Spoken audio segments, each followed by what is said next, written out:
Praise the lord. దేవుని అతి పరిశుద్ధ నామమునకు మహిమ కలుగును గాక. ప్రియులరా, అందరూ క్షేమంగా ఉన్నారు కదూ? నేటి హోప్ ఫర్ టుడే వాక్య సందేశంలోనికి మీకు స్వాగతము.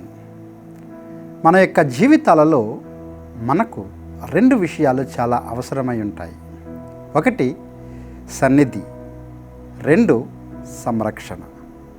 మన ఆత్మీయ జీవితం ముందుకు సాగుతూ ఉండగా దేవుని సన్నిధి, దేవుని సంరక్షణ అన్ని వేళలా మనకు అవసరమవుతూ ఉంది. మరి ఈ రెండు దేవుడు మనకి ఇస్తానని వాగ్దానం చేస్తూ ఉన్నాడు. 121వ కీర్తన 5వ చరణాన్ని చదువుదాం.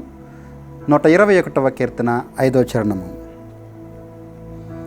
యెహోవాయే నిన్ను కాపాడువాడు, నీ కుడి ప్రక్కను యెహోవా నీకు నీడగా ఉండును. నీ కుడి ప్రక్కను యెహోవా నీకు నీడగా ఉండును. ఈ 121వ కీర్తనను మనము కాపుదల కీర్తనగా పిలవవచ్చు. కాపాడువాడు అనే మాట ఈ కీర్తనలో 5 సార్లు, అనగా 8 వచనాల్లో 5 సార్లు కనిపిస్తుంది. దేవుడు మనలను ఏ విధంగా కాపాడుతాడు అంటే, ఆయన మనకు ఒక నీడగా ఉండి మనలను కాపాడుతాడు. ఎప్పుడైతే ఆయన నీడ మనలను ఆవరిస్తుందో, ఆయన నీడలోనే మనకు ఈ రెండు గొప్ప అద్భుతములు అంటే ఆయన సన్నిధి, అదేవిధంగా ఆయన సంరక్షణ. ఈ సంవత్సరాంత దినములలో మనము ఈ రెండు కూడా చాలా అవసరమై ఉన్నాయి. రాబోయే సంవత్సరాన్ని ఎదుర్కోబోతూ ఉన్నాము.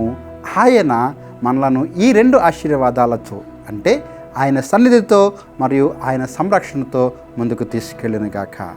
దేవుడు ఈ మాటలు మన జీవితంలో రాబోయే సంవత్సరంలో నెరవేర్చి ముందుకు నడిపించిన గాక.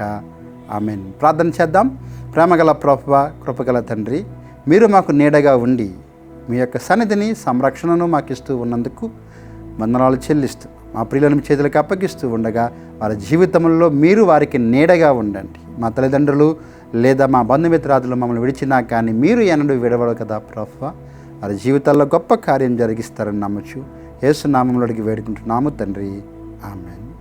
దేవుడు మీకు నీడగా ఉండి ఆయన సన్నిధిని, సంరక్షణను ఇచ్చునుగాక.